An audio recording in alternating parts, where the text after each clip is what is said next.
Operation blue star પછી 16 October 1984ના રોજ રાષ્ટ્રીય સુરક્ષા ગાર્ડની સ્થાપના કરવામાં આવી, જેને આપણે બધા બ્લેક કેટ કમાન્ડો તરીકે ઓળખીએ છીએ.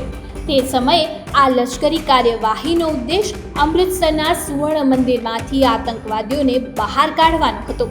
આ કાર્યવાહી સફળ રહી હતી, પરંતુ તેનાથી એ પણ સ્પષ્ટ થઈ ગયું કે ભારતને એક સમર્પિત આતંકવાદ વિરોધી દળની જરૂર છે. હવે જાણીએ કે એનએસજી સ્થાપના દિવસનો મુખ્ય સંદેશ શું.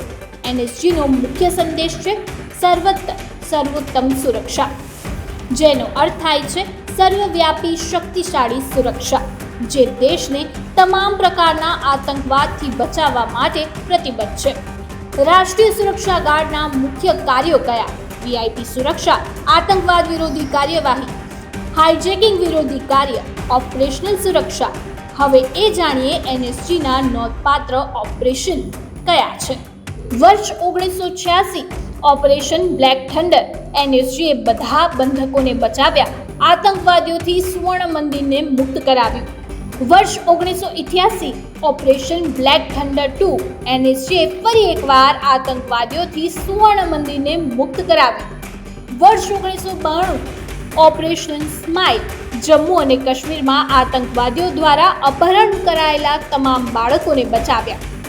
વર્ષ 1999 ઓપરેશન માઉન્ટેન રાઇનો.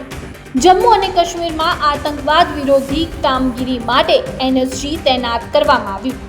વર્ષ 2008 ઓપરેશન બ્લેક ટોર્નેડો. એનએસજીએ મુંબઈ હુમલામાં તમામ બંધકોને બચાવ્યા અને તમામ આતંકવાદીઓનો ખાત્મો કર્યો.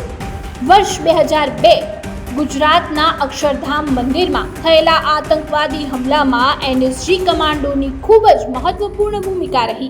એનએસજીની ઝડપ, તાલીમ અને હિંમતને કારણે મોટી જાનહાનિ ટળી.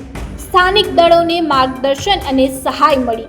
લગભગ 14 કલાક ચાલેલા આ ઓપરેશનમાં બંને આતંકવાદીઓને ઠાર કરી સેંકડો શ્રદ્ધાળુઓને સુરક્ષિત રીતે બહાર કાઢ્યા. એનએસજી સ્થાપના દિવસની ઉજવણીમાં ભવ્ય કાર્યક્રમોનું પણ આયોજન થાય છે.